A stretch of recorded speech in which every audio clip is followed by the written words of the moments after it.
Hey guys, good morning and welcome to What's on the Bench. Hey Rufus, what's on the bench today? What's on the bench today?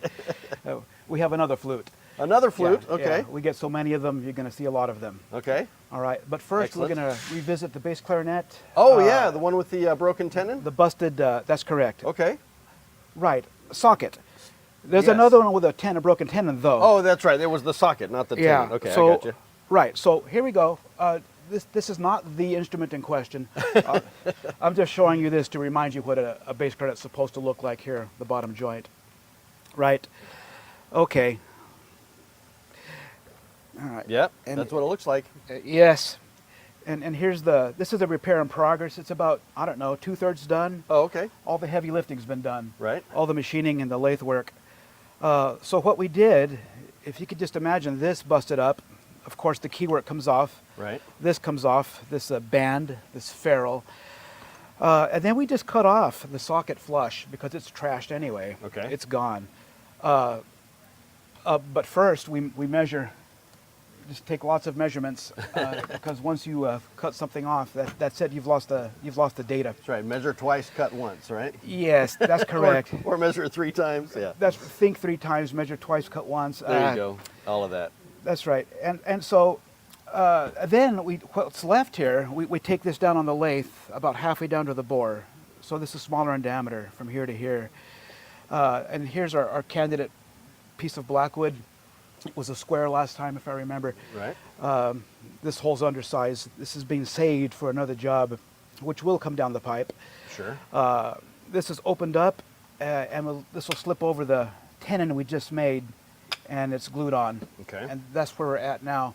Nice. It sounds simple. It's not. It's time consuming. There's lots of measurements. Right. But you just take things step by step, and you're fine. Okay. This is your guide light here, your measuring tools. This is one of many I need to use for this job, and you're going to be fine. There's no problem.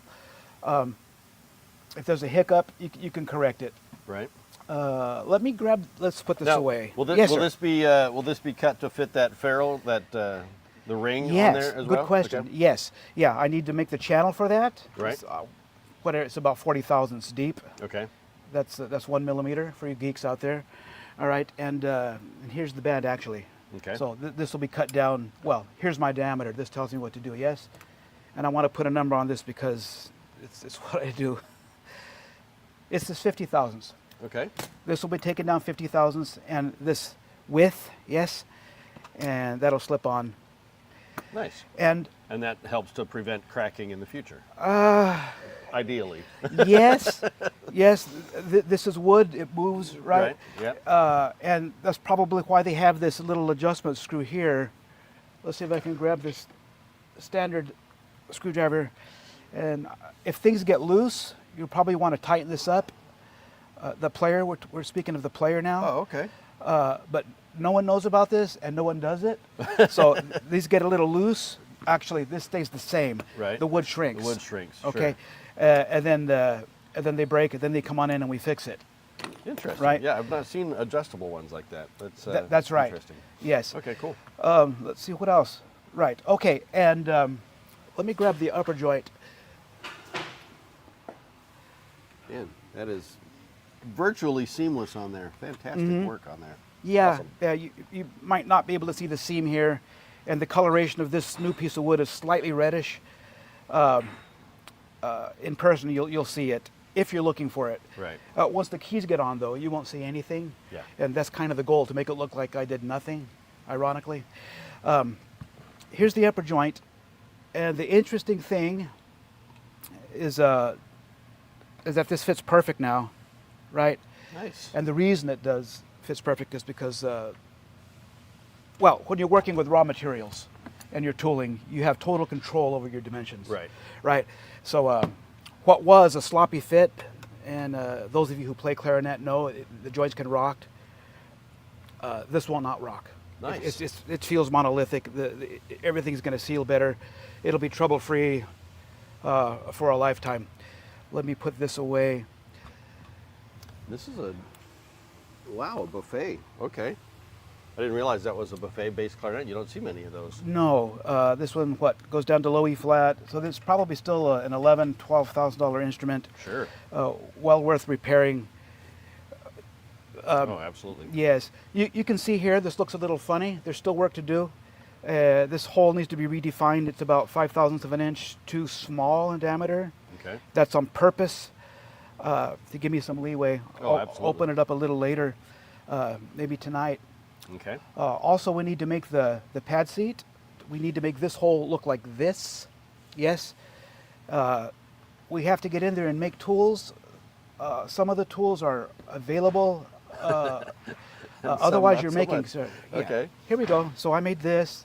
I've had this, I don't know, 20 years now. Wow. And this, you can see what's going on here, right? This is going to make this shape. Oh, Where nice. this cuts. Okay. This will make that nice, whatever that angle is, 22 degrees. Wow. That's very cool. The trick is centering it somehow on your mill or drill press, but Right. that's academic. That's something you have to do accurately. Nice. And cut some wood. See that wood fly away. There's other steps, and I'm quite near the end now with the base. We need to make a hole for the post. All this had to come off, of course. This is the post for the lower stack. We need to get those keys back on. This has a figure 8, so we have to make that. We use cutters like these, little mill cutters, that match the base of the flange of the post, and do it accurately as possible. And that's it. You reassemble the instrument, and then you're at square one with a standard repair. It goes back to the customer. Everything's fine. There you go. And this will be on stage warbling sooner than later. Warbling. Yes. Yeah. The famous bass clarinet warble. Yeah. That's in the back of technician's mind, is that this is going to be somewhere being played. Yeah, absolutely. And that's it for this. Awesome. All right. Very cool. All right. All right. I played bass clarinet for a brief period in high school. Made okay. state honor band. Okay. So that was Yeah. fun. You know, Yeah. Back in the day. On bass clarinet. On bass clarinet, yeah. Dang. Yeah. That was good stuff. This Haven't played it since then. All right. All right. All right. Exactly. Very good. Let's put this away lest I lose it. There we go. Okay. Okay. And All right, flute work. right, we're on to the flute. You've seen one, you've seen them all. Not really, they're all different. But what are we doing here? Let's see. Right, I took this apart, I cleaned the body, I polished the foot joint, I still have to polish the body. Okay. This is what the customer wants, and that's nice, a polished instrument. On the foot joint, the pads have been seated, but look at that vent height, the Wow. pad opening, it's Yeah. way up there. That's no good, and that's because the bumpers are missing here on the feet. Ah, okay. Right. So we got to get some material in there. Knowing me, I'll use felt, and that'll take up the distance. You can see the difference now between Oh, nice. this and these ones. Right. Yes. And that's a little bit too low, but that's fine. We can sand and make these just so. Shape it just right. I have measurements Okay. that I stick to, not rigidly, but close enough. Something like that does not have to be exact, unlike work like this, which must be exact. Right. It must be. There's, and we do it all here. We get approximate, we get exact. Awesome. Let's see here. I need my favorite screwdriver. Here it is, the blue handled. And these two pads were replaced, Okay. and these two pads were replaced yesterday, and they've been seated. It's time to check them to see what they're doing. We seat pads as exactly as possible to make sure they're sealing all the way around. That does not happen automatically. Someone makes it happen, but we check the next day. Sometimes they don't stay the same. They've been wet and clamped overnight, you see, under some heat for some minutes, and that's going to do funny things to the wool. Okay, so this pad leaks in back, it hits in front. I can just grab the feeler gauge, yes. Right. In the back, it just falls out. There's nothing there but air, Okay. right. And we check this one too while we're at it before we take it off. Oh, okay, same pattern. Grabs in front, leaks in back. Toe strike. Yes. And we're going to do something about that now. All right. There we go. And we need another screwdriver here. Another favorite. This will work. Ah, this is the one I want.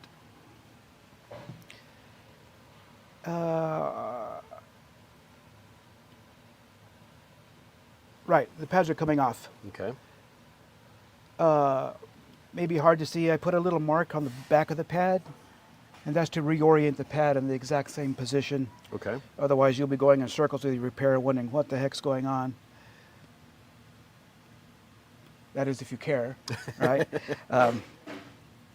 And there we go. And the flute pads, to remind, they're not glued in. They're held in. This particular one is held in by a washer and a screw. That's correct, Greg. So we're putting shims in there to level that pad out. That's right. Okay. Yeah, no glue involved, with the exception, of course, of these three Right. here. Yeah, the trill The key two pads. trill keys and the little C pad. Yep. Now on an open hole, though, I noticed we're working on an open hole flute, which is That's right. not what the other one was last time. So that open hole pad, that's held in With a grommet. a grommet. That's All right. Open hole pads. This one's closed, closed, closed, open. You can imagine that's going to give you superior venting when you're playing, right? And other things. Let's take this off. I don't want to disturb the pad. We can leverage this grommet out, but it's going to compress the pad, so I better find something to prevent that. Here we go. Look at these nice little collars.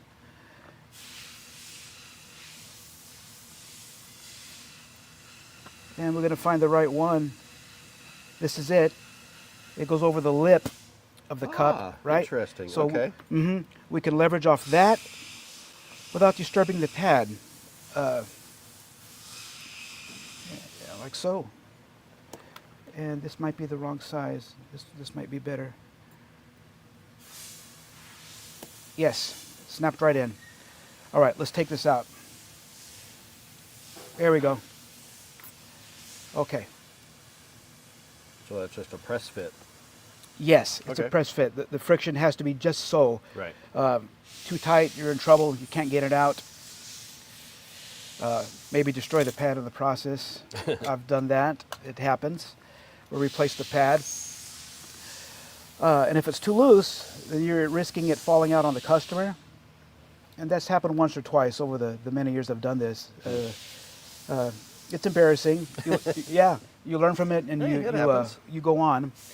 And That's the human element of this, you know. right. There we go. Let's take this off gently. And we have to build up these pads in the back. Okay. I think I want to go here.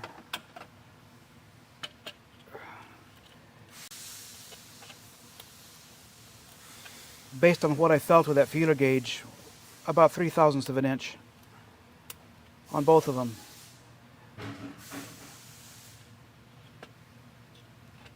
Okay. Fussy little things. Sure. And there we go. It's amazing that something that thin can have an effect on Yes. whether your pad seals or not. That's correct. That's That's crazy. right. That's what we get down to here, 1/1000th of an inch. And this has to be in just so. I think your grommet came out there. Or the The shim? Yeah. Oh, that's no good. Let's put that back in. Yes.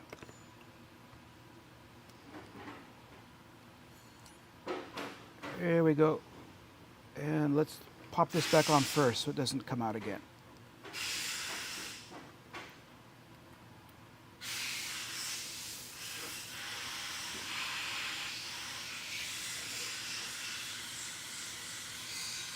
Very nice. This one, I'm gonna come this way Sure. and grab this. There we go.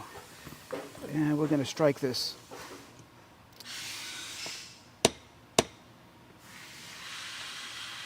With practice, you know how hard to hit it. How much force to use? Yeah.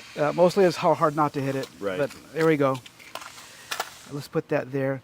And we're going to check. We have to put this on and check. And sometimes you just have to go back and forth until this is right. And if that's what it takes, that's what it takes.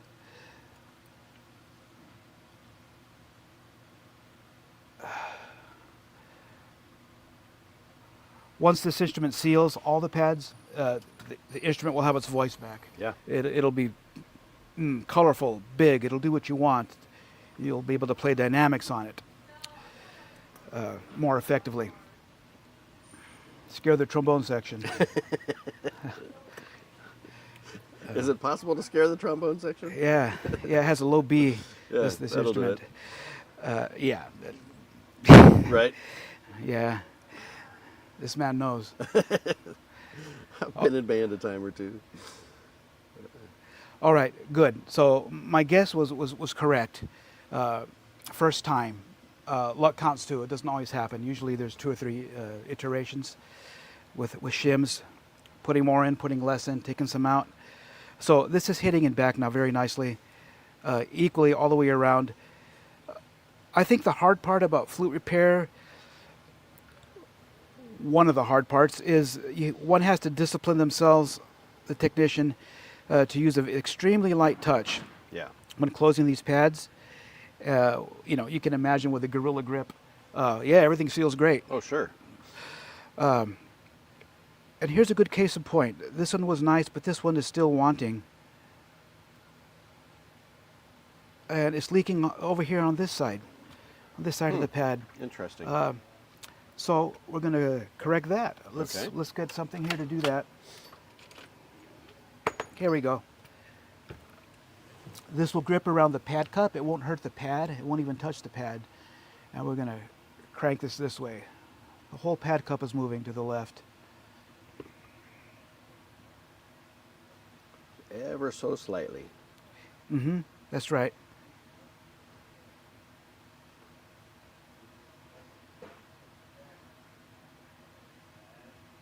Right. So the leak is now in the back. If this is your pad, right here. Okay. We need some more shim material.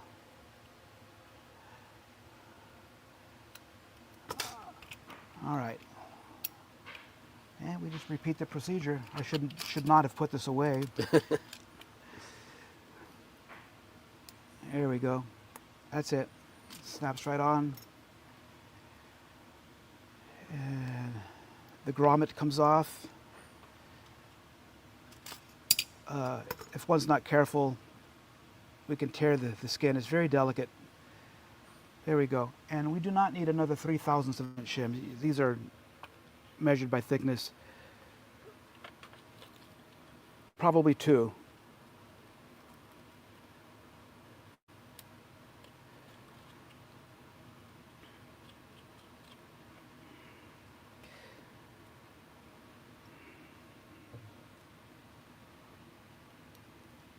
I don't like the size. I'm going to change it. Okay. Something funny about it. The size as in the diameter of the Yes, shim? Greg, Oh, okay. that's correct. Yeah, Right. They're a bit mixed up. It happens. That's looks slightly better. Yep. And here we go. Let's get this a little more exact. There we go. Using our witness mark. And this goes back on.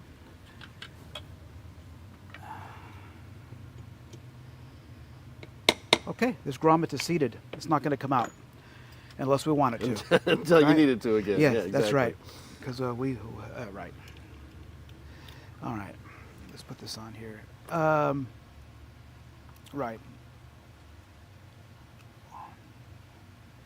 All right. Okay, but re-engage the springs, Mm-hmm. and we check again. This is a done deal. Let's go back to this one. Okay. So far, so good. I don't go quickly. It's easy to fool yourself. Oh my goodness. Okay, this is very nice. We have equal pressure all the way around, and I'm closing down with very light pressure.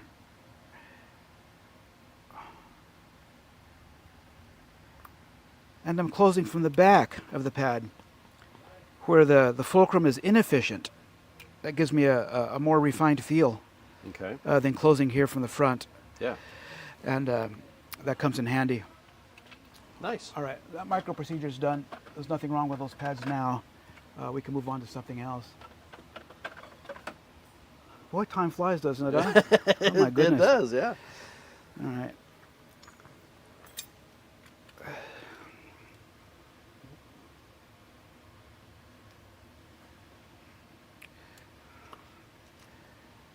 Okay, I'm going to do the same thing here with two pads here. Okay. And this time I'm not going to talk so much. I'm just going to go through the motions. Just gonna do it, right? Yeah. To take off the lower stack on the flute, the right-hand stack, we have to take off the upper stack. Because this is in the way here. Right. That B-flat triller. All right. And I want to put this on something colorful. There we go. That comes off. Teeny tiny parts are easy to lose if you can't see them. That's right.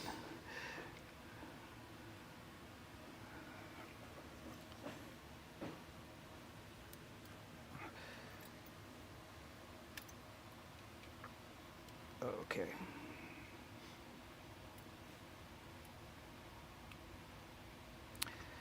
All right.